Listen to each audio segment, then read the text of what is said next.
보호자분들은 먼저 출발하셨습니다. 저에게 어머님을 안전하게 모시라고 부탁하고 가셨습니다. 보호자분들께서 어머님을 요양원에 입소시키고 돌아가시기로 결정하셨습니다. 믿을 수 없었습니다. 제 귀를 의심했습니다. 제 아들이 저를 버렸다는 말인가요? 이 낯선 빗속의 휴게소에 저를 버리고 갔다는 말인가요? 안 돼요. 차 세워요. 당장 차 세우란 말이에요. 저는 울부짖으며 앞 좌석을 향해 손을 뻗었지만 남자는 꿈쩍도 하지 않았습니다. 통쾌하고 위로가 되는 이야기를 전해드립니다. 구독과 좋아요는 영상 제작에 큰 힘이 되니 시간이 되실 때 한 번씩 꼭 부탁드립니다. 저는 윤정희입니다. 올해로 73해를 살았습니다. 제 인생을 한 문장으로 요약하라면 아들 진수, 그 아이를 키워낸 세월이라 답할 것입니다. 8살 어린 아들의 손을 잡고 남편의 영정 사진 앞에 섰던 그날 이후 제 세상의 중심은 오직 진수 하나였습니다. 세상은 잔인했고 삶은 고단했지만 아들을 위해서라면 못할 일이 없었습니다. 새벽 4시 반 도시의 심장이 아직 뛰기 전 저는 낡은 작업복으로 갈아입고 텅 빈 빌딩의 복도를 닦았습니다.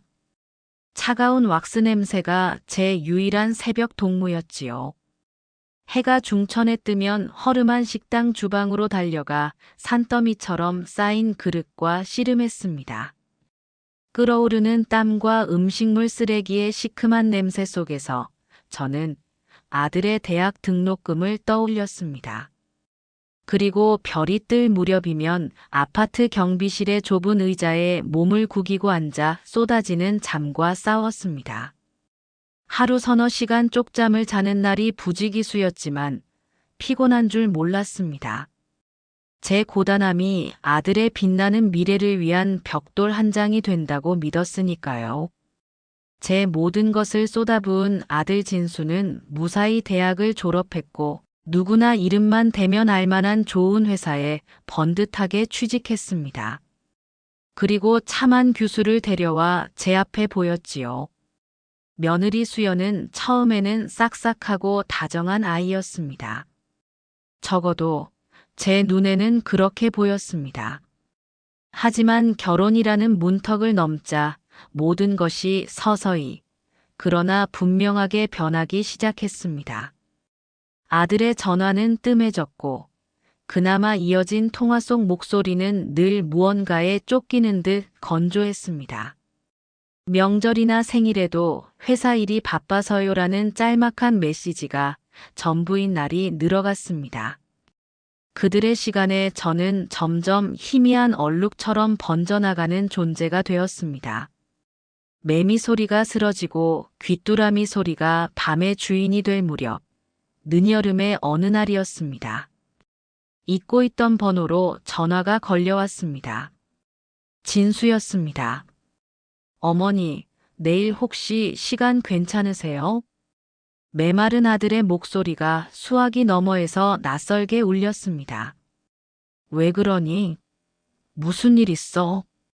아니요, 별일은 아니고요. 어머니 혼자 계시는 게 영 마음에 걸려서요. 수연이랑 얘기했는데 시설 좋은 요양원이 있다고 해서 그냥 상담이나 한번 받아보실까 하고요. 요양원. 제 인생의 사전에 단 한 번도 등장한 적 없던 단어였습니다. 심장이 쿵 하고 내려앉는 기분이었습니다. 요양원은 왜 갑자기 나 아직 괜찮다. 알아요, 어머니. 그러니까 그냥 구경만 하는 거라니까요. 공기도 좋고 친구분들도 사귀면 좋잖아요. 저희도 마음이 편하고요. 저희도 마음이 편하고요. 그 말이 가시처럼 목에 걸렸지만 저는 애써 태어난 척했습니다. 평생을 아들의 뜻을 따르며 살아온 어미의 관성이었을까요? 저는 그 말을 믿기로 했습니다. 그것이 제 남은 인생을 송두리째 뒤흔들 치명적인 실수였음을 까맣게 모른 채 말입니다. 다음 날 아침, 진수와 수연은 고급 세단을 몰고 저를 데리러 왔습니다. 오랜만에 보는 아들의 얼굴은 어딘지 모르게 수척해 보였고, 며느리는 과장된 미소를 입가에 걸고 있었습니다. 어머니, 이 차 새로 뽑았어요. 승차감 좋죠? 수연의 말에 멋쩍게 고개를 끄덕이며 차에 올랐습니다. 차는 미끄러지듯 고속도로에 진입했습니다. 어디로 가는지, 그곳이 어떤 곳인지, 저는 아무것도 묻지 않았습니다. 그저 아들이 운전하는 차에 몸을 싣고 있다는 사실만으로도 얼마간은 행복했습니다. 어머니, 저희가 알아본 요양원이요. 정말 호텔급이래요. 식사도 잘 나오고 물리치료 프로그램도 다 있대요. 수연은 조수석에서 몸을 돌려 연신 요양원의 장점을 늘어놓았습니다. 하지만 그 목소리에는 어떠한 온기도 실려 있지 않았습니다. 마치 외워온 대본을 읽는 사람처럼 부자연스러웠습니다. 1시간쯤 달렸을까요? 맑았던 하늘이 갑자기 얼굴을 바꾸기 시작했습니다. 잿빛 구름이 몰려오더니 이내 차창 위로 빗방울이 듣기 시작했습니다. 보슬비는 금세 장대비로 변해 세차게 차창을 두드렸습니다. 와이퍼가 쉴 새 없이 움직였지만 흐릿한 시야는 좀처럼 맑아지지 않았습니다. 비가 많이 오네. 잠깐 휴게소 들렀다 갈게요. 진수는 중얼거리며 가장 가까운 휴게소로 차를 몰았습니다. 주차장에 차를 세우자 차 지붕을 때리는 빗소리가 더욱 거세게 들렸습니다. 어머니, 따뜻한 커피라도 한 잔 사올게요. 차 안에서 잠시만 기다리고 계세요. 수연이 핸드백을 챙기며 말했습니다. 진수도 말없이 운전 벨트를 풀었습니다. 그래, 어서 다녀오너라. 저는 아무 의심 없이 고개를 끄덕였습니다. 둘은 우산 하나를 나눠 쓰고 휴게소 건물 쪽으로 총총히 사라졌습니다. 저는 차 안에 홀로 남아 세차게 내리는 비를 바라보았습니다. 빗줄기는 마치 세상의 모든 소리를 지우려는 듯 거세게 울었습니다. 5분이 지나고 10분이 지났습니다. 커피 한 잔 사오는 시간치고는 너무 길었습니다. 혹시 줄이 긴가? 아니면 다른 먹을 거리라도 고르고 있는 걸까? 초조한 마음에 창밖을 내다보았습니다. 휴게소 건물 입구 처마 밑에 진수와 수연이 서 있었습니다. 커피는 들고 있지 않았습니다. 둘은 무언가 심각한 표정으로 이야기를 나누고 있었습니다. 이따금 수연이 핸드폰을 들여다보았고 진수는 담배를 꺼내 물었습니다. 바로 그때였습니다. 차가 아주 천천히 움직이기 시작했습니다. 이게 왜 움직여? 얘들아! 소리쳤지만 빗소리에 묻혀버렸습니다. 차는 후진하더니 이내 주차장을 빠져나가기 시작했습니다. 너무 놀라 운전석을 돌아보았습니다. 그곳에는 진수가 아닌 생전 처음 보는 무표정한 얼굴의 남자가 앉아 있었습니다. 아니, 당신은 누구세요? 요양원 직원입니다. 어머님, 직원이 왜 운전을 해요?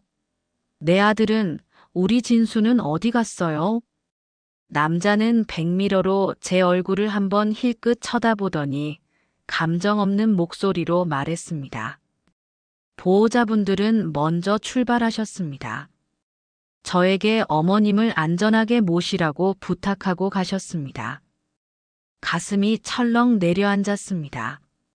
머릿속이 하얗게 비어버렸습니다. 무슨 소리예요? 먼저 갔다니 그게 무슨 말이냐고요?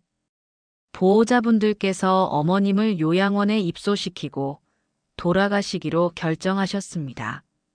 믿을 수 없었습니다. 제 귀를 의심했습니다. 제 아들이 저를 버렸다는 말인가요? 이 낯선 빗속의 휴게소에 저를 버리고 갔다는 말인가요? 안 돼요. 차 세워요.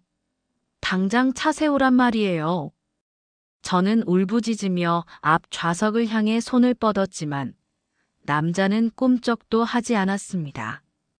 죄송하지만 그럴 수 없습니다. 어머님. 차는 무정하게 고속도로를 다시 달리기 시작했습니다. 굵은 빗줄기가 제 절규처럼 차창을 때렸습니다. 눈물이 터져 나왔습니다. 참으려고 입술을 깨물었지만 한번 터진 울음은 멈출 줄을 몰랐습니다. 평생을 바친 아들에게서, 그것도 이렇게 비가 쏟아지는 낯선 휴게소에서 버림받았다는 사실을 제 이성과 감성이 도저히 받아들이지 못하고 있었습니다. 얼마나 더 달렸을까? 빗속을 헤치고 1시간을 더 달려 도착한 곳은 평안의 집이라는 간판을 단 낡은 건물이었습니다. 이름과는 달리 건물 전체에서는 스산하고 우울한 기운이 감돌았습니다. 도착했습니다, 어머님. 직원은 저를 부축해 차에서 내리게 했습니다. 비에 젖은 제 몸은 추위와 절망으로 가누기 힘들 만큼 떨리고 있었습니다. 건물 안으로 들어서자 코를 찌르는 소독약 냄새와 어딘지 모를 퀴퀴한 냄새가 뒤섞여 숨을 막히게 했습니다. 여기 새로 오신 분이세요.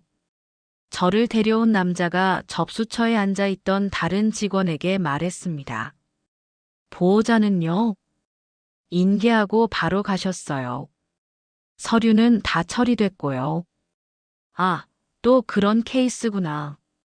두 직원은 너무나도 익숙하고 사무적인 어투로 대화를 나누었습니다. 마치 이런 일이 하루 이틀이 아니라는 듯이. 그들의 무심한 대화는 제 가슴에 더 큰 상처를 남겼습니다.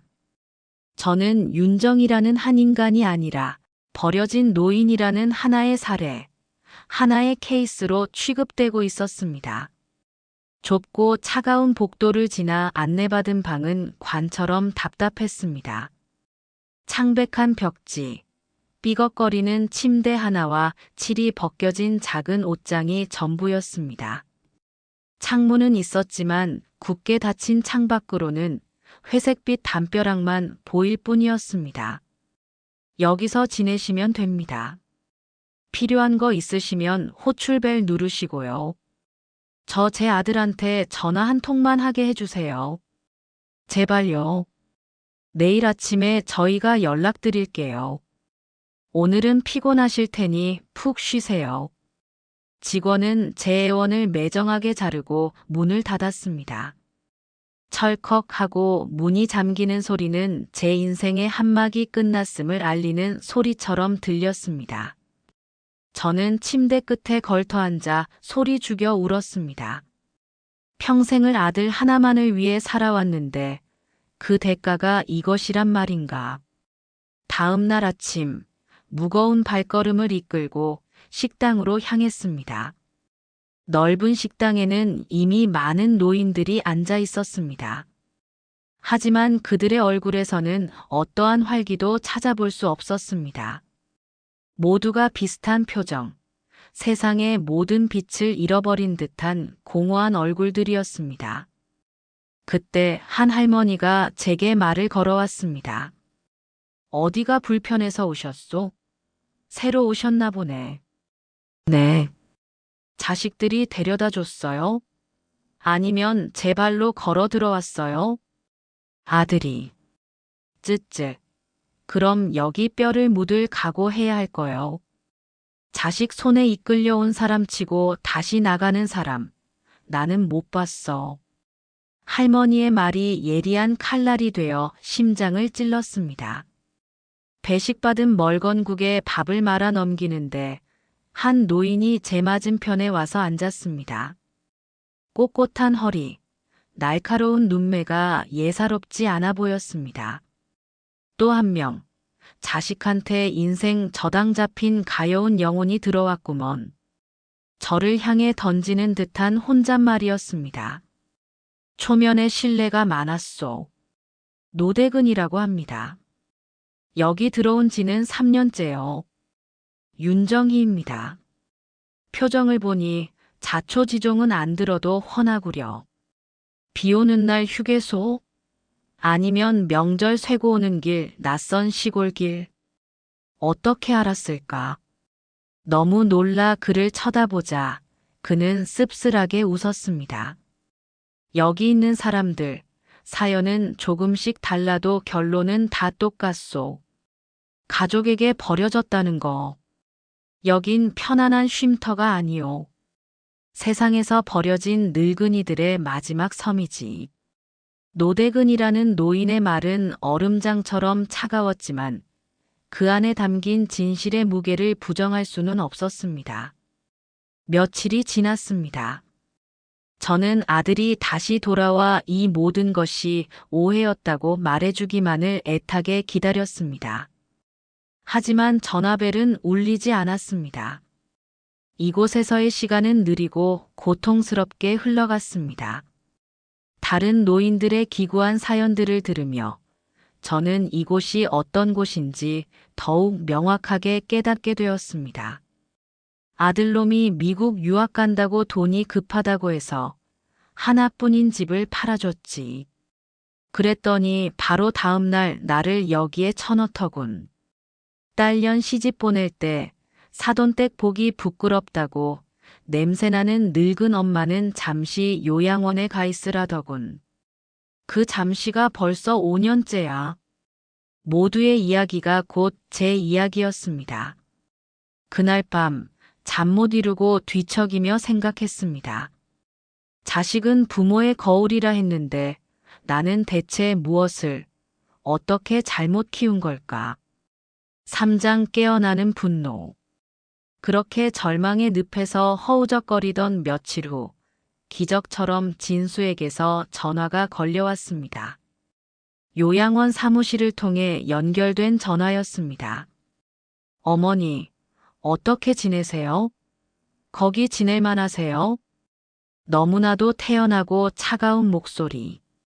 그 안에는 저에 대한 걱정이나 미안함 따위는 눈곱만큼도 없었습니다.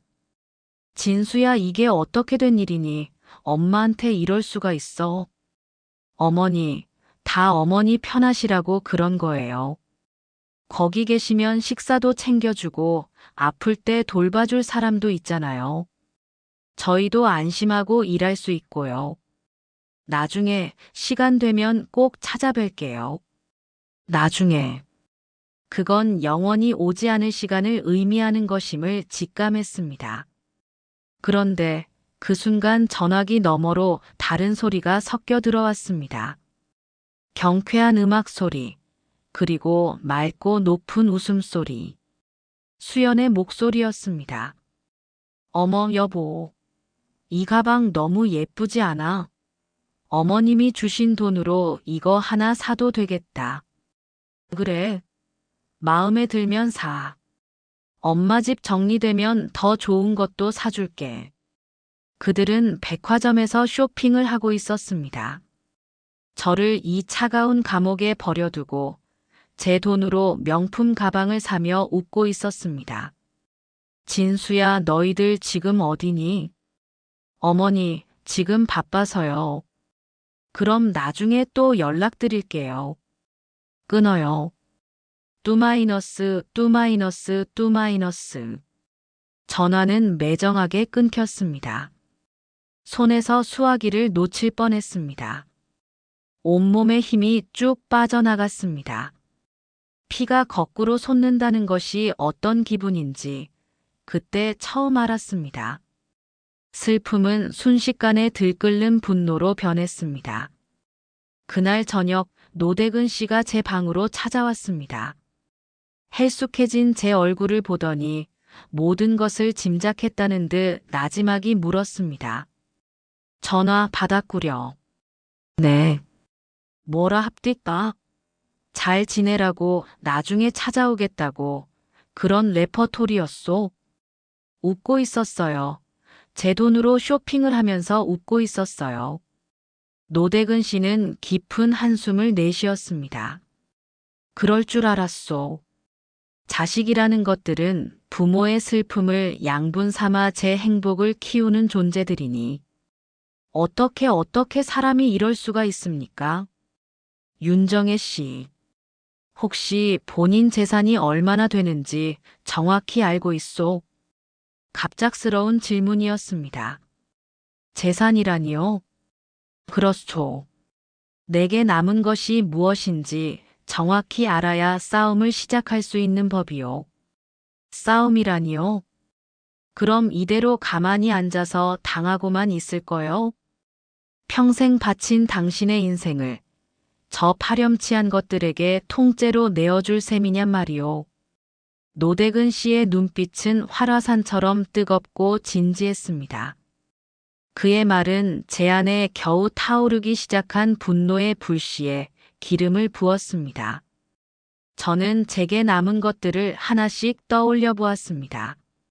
진수 아빠가 남겨준 아파트 한 채가 있어요. 제 이름으로 되어 있습니다.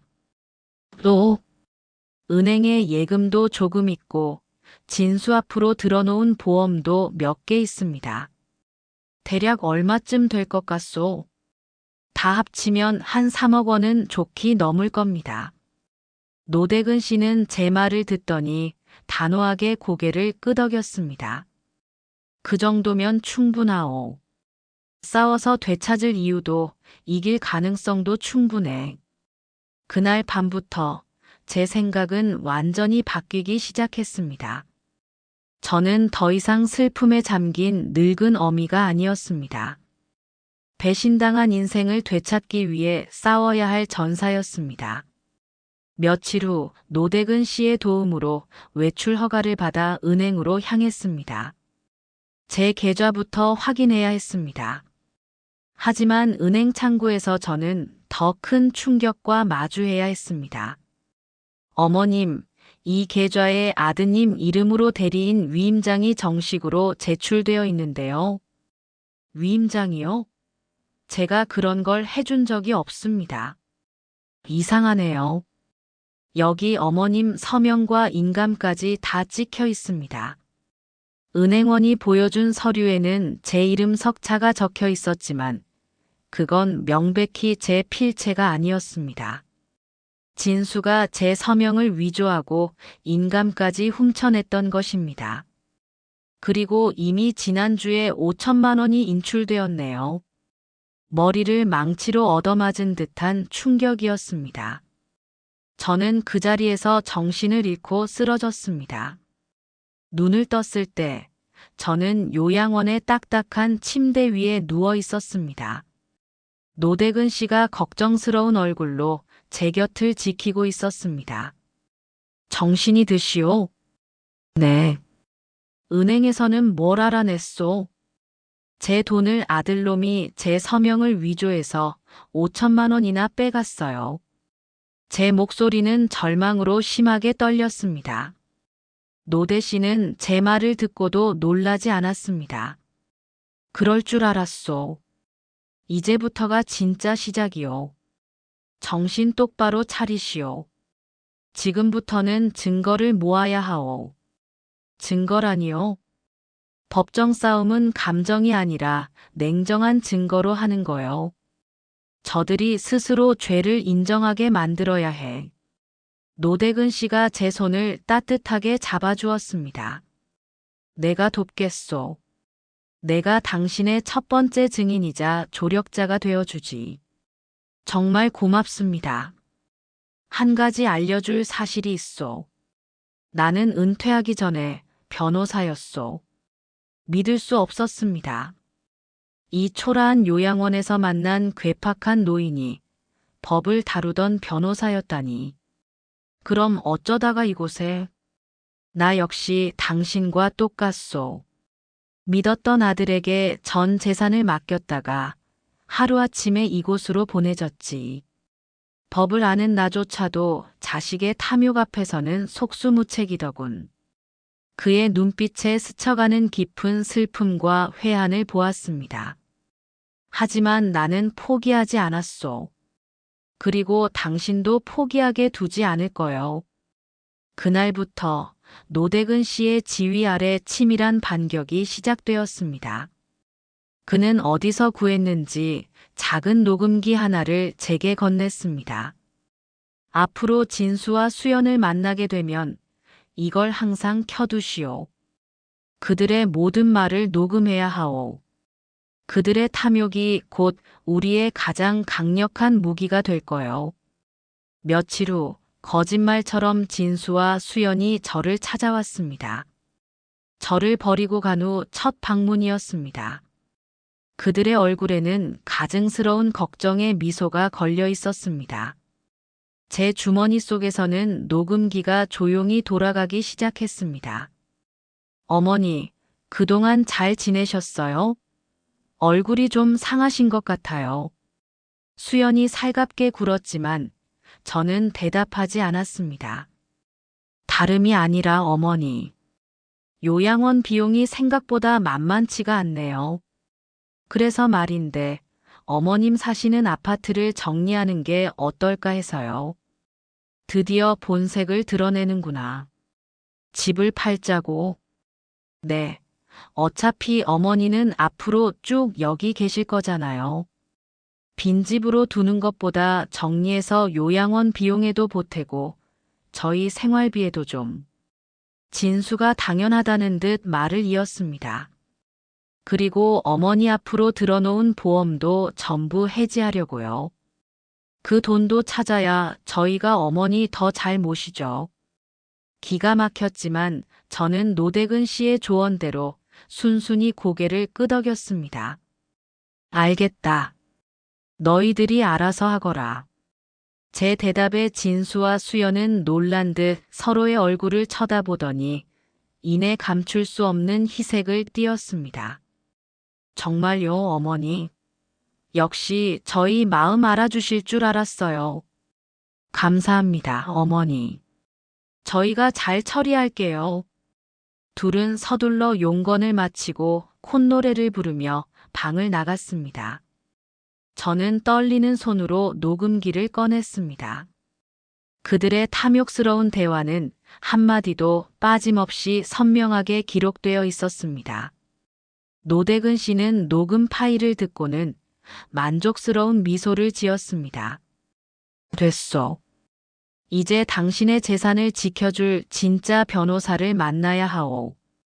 노대근 씨가 소개해준 사람은 김미선이라는 젊고 당찬 여성 변호사였습니다.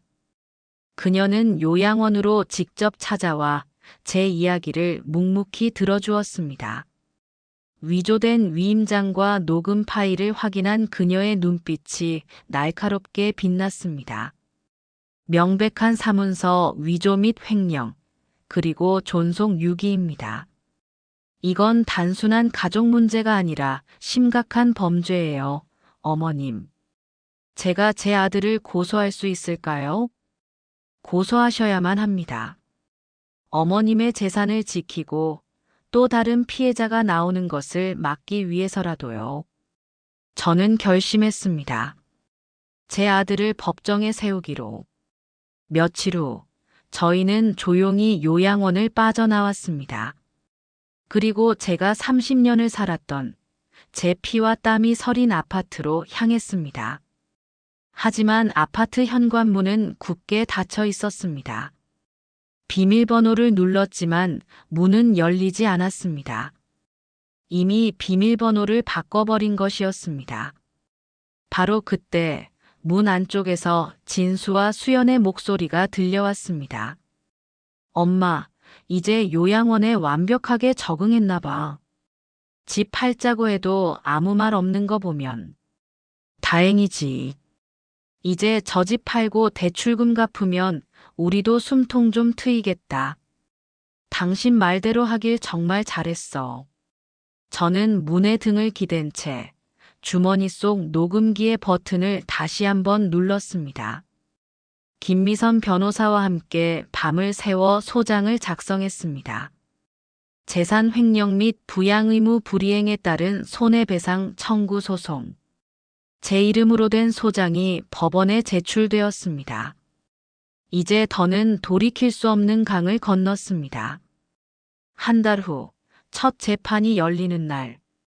법정에 들어서자 피고석에 앉아있던 진수와 수연이 저를 보고 경악을 금치 못했습니다. 요양원에 갇혀 있어야 할 늙은 노모가 원고석에 앉아있는 모습을 믿을 수 없다는 표정이었습니다. 어머니. 진수가 저를 불렀지만 저는 그를 쳐다보지 않았습니다. 우리의 관계는 이제 어머니와 아들이 아닌 원고와 피고일 뿐이었습니다. 재판은 시작되었습니다. 김미선 변호사는 위조된 서명, 횡령된 계좌 내역, 그리고 결정적인 증거인 녹음 파일들을 차례대로 제출했습니다.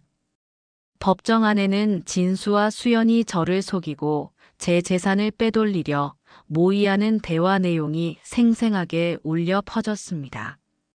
진수의 변호사는 연로하신 어머님을 편안한 곳에 모시고자 한 지극한 효심의 발로였다는 뻔뻔한 변명을 늘어놓았지만 김미선 변호사는 날카롭게 반박했습니다.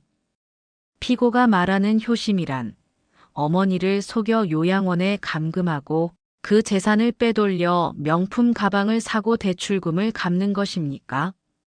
증인석에 선 수연은 눈물을 쏟아내며 잠깐의 실수였다. 어머님을 진심으로 사랑한다며 거짓 연기를 펼쳤지만 이미 그녀의 위선은 만천하에 드러난 뒤였습니다. 마지막으로 판사가 제게 물었습니다. 원고, 피고를 용서할 의향이 있습니까? 법정의 모든 시선이 제게로 쏠렸습니다. 저는 천천히 자리에서 일어나 피고석에 앉아 고개를 숙이고 있는 아들의 얼굴을 바라보았습니다. 그리고 아주 또렷하고 힘있는 목소리로 말했습니다.